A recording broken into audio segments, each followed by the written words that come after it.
They told Denzel Washington this was a friendly, off-camera conversation at the Late Show with Stephen Colbert. They said it would be relaxed. Nothing heavy.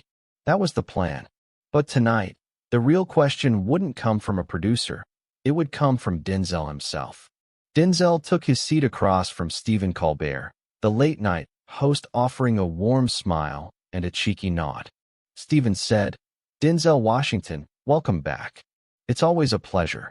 Denzel returned the nod and said, "Thanks, Stephen. Good to be here." Audience applause followed, light and familiar. Stephen said, "We've got a lot to talk about, your new film, upcoming roles. But tonight, we're going to get a little deeper." Denzel said, "I appreciate that." Stephen leaned forward. He said, "Let's start with your movie. It's about government corruption, secret interests, moral compromise. How close is that to reality?" Denzel said, "Closer than people want to admit." Stephen nodded slowly. He said, "In what way?" Denzel said, "When we follow the money, that's where power lives." Stephen said softly, "So, money shapes what decisions get made." Denzel smiled faintly. He said, "It always has." Stephen said, "Are you talking politics, business, both?" Denzel said thoughtfully, "All of it. Anywhere influence wants a host." Stephen said, "That's a big claim. Something you believe deeply." Denzel said firmly, "I believe we should ask who we're serving." Stephen paused. He said, "Who? Who are we serving?" The audience leaned forward. Denzel said, "That's the question." He let the words land. Stephen shifted in his seat. He said, "Tell me more. Because I'm curious. Who are you serving, Denzel?" Denzel locked eyes with him. He said, "I serve the story, and the truth beneath it." Stephen said, "Truth isn't often profitable." Denzel said, "Then maybe profit isn't the best measure." Silence held. The audience sat in thoughtful stillness. Stephen said, "Are you saying truth and profit collide?" Denzel said, "They do, and truth should win." Stephen smiled, intrigued. He said, "So, who are you working for?" Denzel said quietly, "I work for the people who listen." A beat. Stephen studied him. He said, "The people who listen, who are they really?" Denzel paused. He said, "The ones who care about more than the noise." There was a shift in the room. The energy changed. Stephen said softly, "So not the people who watch the headlines, they watch the context." Denzel said, "They watch the context. And they ask questions." Stephen said, "The powerful question, who's paying for the narrative?" Denzel said, "Exactly." The audience shifted, like a new thought had landed. Stephen nodded slowly. He said, "You didn't come here to plug a film. You came to ask the question." Denzel said, "I came to remind us we still can." Stephen leaned back, camera zoomed in. He said, "And what if they don't want to?" Denzel said, "Then we ask anyway." The studio exhaled. The cameras cut back after a commercial break, but the rhythm had shifted. The audience was quieter now, attentive. Denzel Washington and Stephen Colbert sat closer, not physically, but in tension, leaning into an exchange that was growing sharper, more exacting. Stephen said, "We talked about truth winning. That's a noble idea. But it doesn't pay the bills, Denzel. Someone's paying for the production, the marketing, the distribution." Denzel said, "I know that. But influence costs more than money. It costs conscience." Stephen leaned forward. He said, "Are you saying that people in power are selling their conscience?" Denzel said, "If you let profit outweigh principles, you've made a choice. And every choice has a cost." Stephen asked, "So in your film, you play a character forced to choose. Is that based on real people you've seen?" Denzel said quietly, "Yes. Those who chose comfort over conviction. Those who stayed silent when speaking could cost them." The audience stirred. Stephen said carefully, "You're talking about Hollywood. But let's go bigger. Politics. Are you talking about politicians?"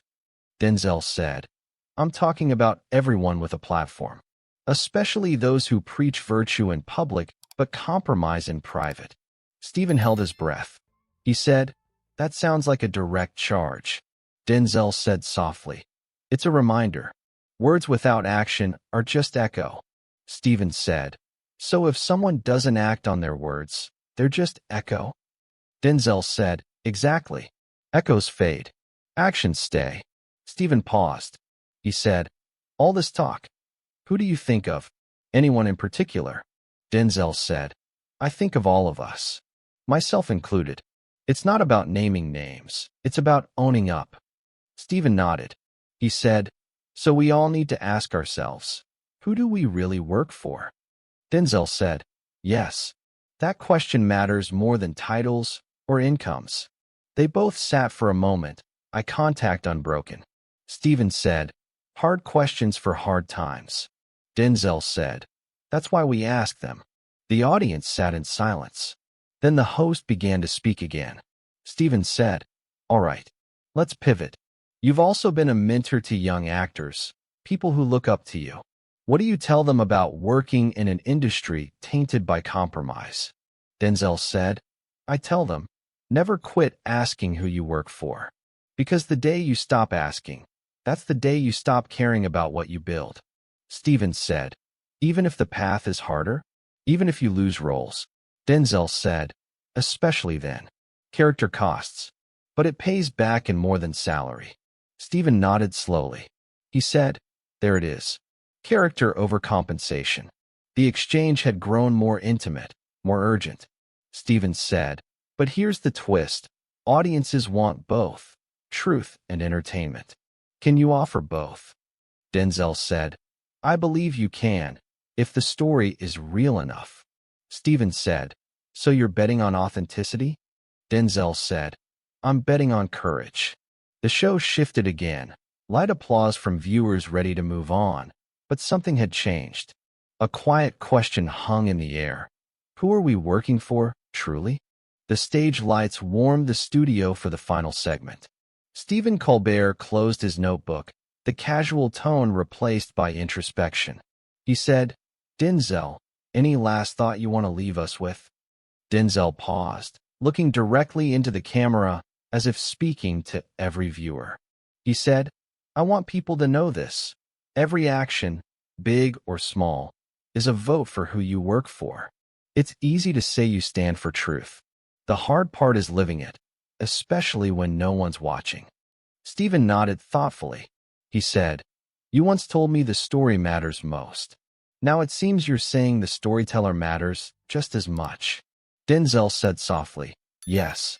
Because a story without integrity is an empty shell. And the storyteller who won't ask, who do I work for? That person has lost their way. A quiet hush fell. The audience felt the weight of it. Stephen said, so if someone's listening, maybe late at night, they say to themselves, I want to do right, but the world makes it harder. What do? Denzel looked at them. He said, they pause. Then they recommit. Then they live their answer. Stephen said, pause. Recommit. Live it. That's powerful. Denzel said, because truth isn't loud. It's consistent. There was a moment, a collective inhale before the applause began, thoughtful and reserved. Stephen smiled softly. He said, thank you, Denzel Washington, for reminding us who we work for. Denzel nodded. He stood, walked off slowly, the applause following him with respect, not fanfare. This is the USA Liberty. If you've ever paused mid-choice and asked yourself, who do I really work for? You're not alone. Maybe it's time to remind ourselves. Subscribe if you believe that integrity isn't a role, it's a daily choice. Because here, truth isn't just told. It's lived.